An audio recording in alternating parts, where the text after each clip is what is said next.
आप सभी विश्वासियों को जैसु प्रेज द लॉर्ड, जय मसीह की सच्ची आकांक्षा के इस भाग में आप सभी का स्वागत है, जहाँ सुसमाचार के माध्यम से प्रभु यीशु हम सभी को अनंत जीवन प्रदान करते हैं। आज का सुसमाचार सन्मति के अध्याय 13 वाक्यांश 18 से 23 से लिया गया है।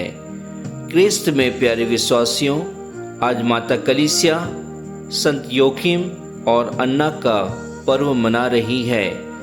संत जोखिम और अन्ना हमारी पवित्र माता मरियम के माता पिता थे, अर्थात प्रभु यीशु क्रिस्त के नाना नानी थे, और हम आज संपूर्ण कलीसिया उनको याद करती है और उनके वरदान को, उनके समर्पण को हम सभी याद करते हैं कि किस प्रकार उन्होंने अपनी पुत्री को पिता ईश्वर की इच्छा के लिए समर्पित किया था। क्रिस्त में प्यारे विश्वासियों, आज के सुसमाचार पर यदि हम मनन चिंतन करते हैं तो हमें मालूम होता है कि प्रभु यीशु क्रिस्त अपने शिष्यों को दृष्टांत सुनाते हैं, और वह दृष्टांत एक बीज बोने वाले का होता है। प्रभु यीशु क्रिस्त उन सभी को बताते हैं कि कोई राज्य का वचन सुनता है लेकिन समझता नहीं है, तब उसके मन में जो भी होता है वह वैसा ही करता है। यदि उसके मन में अच्छे कार्य उत्पन्न होते हैं, अच्छी सोच उत्पन्न होती है, तो वह स्वर्ग के लिए कार्य करता है, और यदि उसके मन में बुरे विचार उत्पन्न होते हैं, बुरे कार्य उत्पन्न होते हैं, तो वो नरक के लिए अर्थात शैतान के लिए कार्य करता है। क्रिस्त में प्यारे विश्वासियों, आज के सुसमाचार में प्रभु यीशु क्रिस्त बताते हैं कि एक बीज बोने वाला बीज को अपने खेत में बोता है, और उस खेत में बीज बोते बोते उसके बीज कई जगह पे गिरते हैं। जैसे कुछ बीज पथरीली भूमि पर गिरते हैं, कुछ बीज कटीली भूमि पर गिरते हैं, कुछ बीज अच्छी भूमि पर गिरते हैं। प्रभु यीशु क्रिस्त ने इन सभी बीजों के बारे में, जो जिस भूमि पे गिरे उसके बारे में अपने शिष्यों को और इस दृष्टांत के और इस सुसमाचार के माध्यम से हम सभी को बताया है। जो पथरीली भूमि में बोया गया बीज था, वह उस वचन के सदृश है जो वचन को स्वीकार करते हैं, ग्रहण करते हैं, परंतु उस पर उनकी गहराई ज़्यादा नहीं होती है। वह कुछ ही दिन में अपने वचनों से दूर चले जाते हैं। दूसरे प्रकार की बीज प्रभु यीशु क्रिस्त ने कहा कि कुछ बीज कांटों में बोए जाते हैं। यह वचन उस प्रकार हैं जो वचन को सुनते हैं, लेकिन इस संसार की मोह माया में, इस संसार की रंगरलियों में वह इतने डूब जाते हैं कि वह ईश्वर के वचन को दबा देते हैं और वह अच्छे फल को उत्पन्न नहीं कर पाते हैं। क्रिस्त में प्यारे भाई और बहनों, प्रभु यीशु क्रिस्त ने कहा कि कुछ बीज जो अच्छी भूमि में गिर जाते हैं, वह वचन को उस प्रकार सुनते हैं जो समझते हैं और अच्छा फल उत्पन्न करते हैं।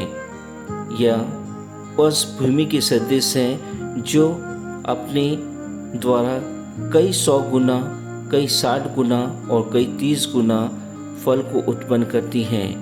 क्रिस्त में प्यारे भाई और बहनों, आज के सुसमाचार में हम देखते हैं कि प्रभु यीशु क्रिस्त का संदेश हम सभी के लिए स्वर्ग राज में जाने के लिए हम सभी को तत्पर करता है।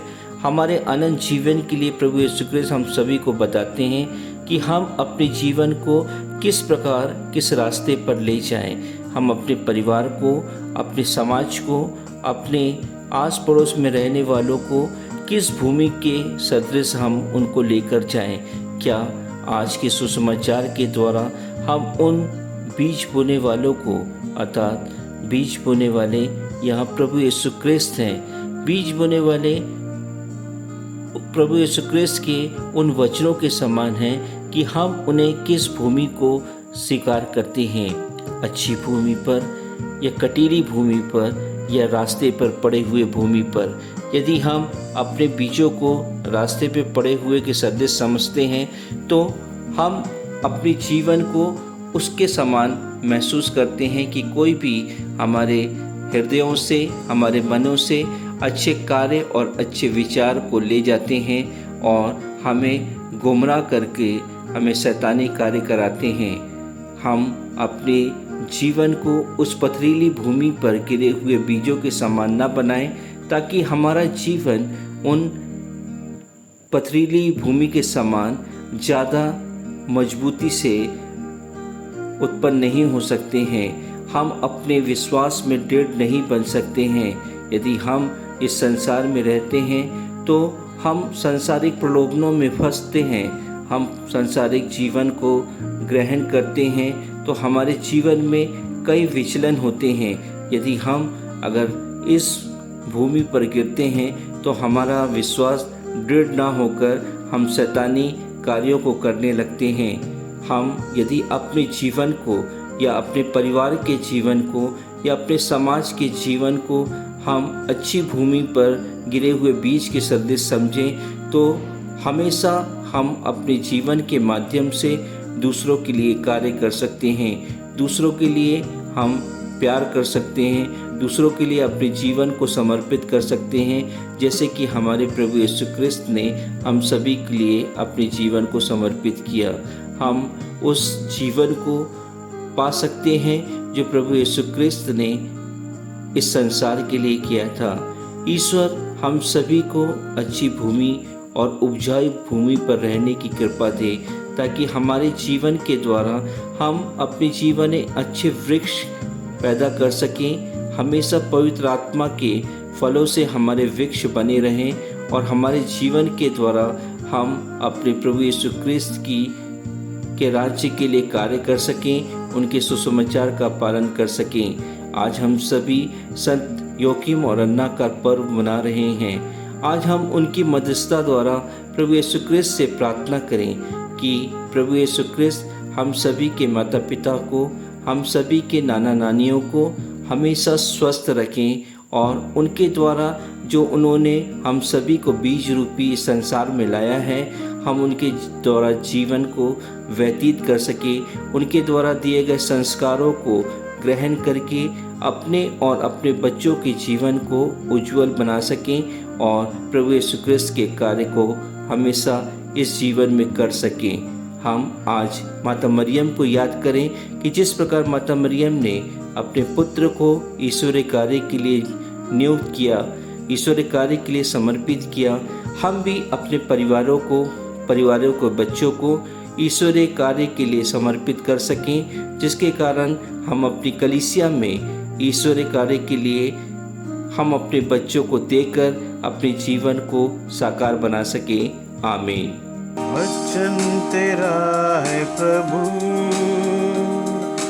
जीवन की ज्योति है। वचन तेरा है गुरु, अनंत जीवन है। वचन तेरा है प्रभु, जीवन की ज्योति है। वचन तेरा है गुरु, अनंत जीवन है। दिव्य वचन तेरा भक्ति से सुन लूंगा, मधुर वचन तेरा दिल से मैं मानूंगा। दिव्य वचन तेरा भक्ति से सुन लूंगा, मधुर वचन तेरा दिल से मैं मानूंगा। वचन तेरा है प्रभु, जीवन की ज्योति वचन तेरा है गुरु, अनंत जीवन है, अनंत जीवन